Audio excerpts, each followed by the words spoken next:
Finally आज मेरो music video पनि कम्प्लिट भइसक्यो।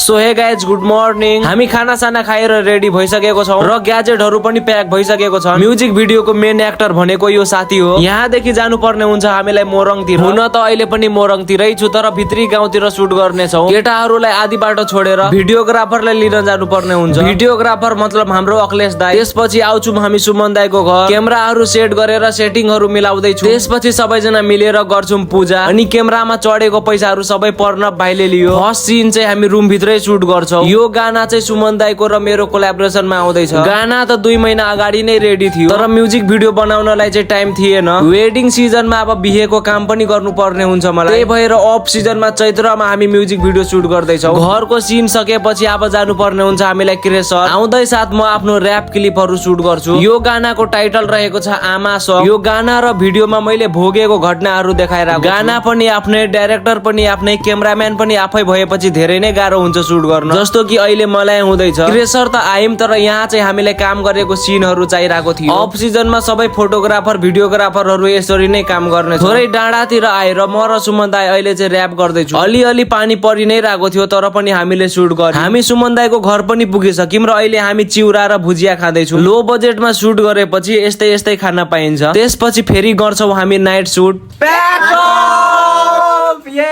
अनि खान्छौं हामी खाना। यो भाइले भन्दैछ तिमी खाना खाएनौ भने म पनि खादिन। म्युजिक भिडियो छिटै नै आउनेछ। अनि आजको मिनी भ्लग यति नै रहेको छ। Bye bye.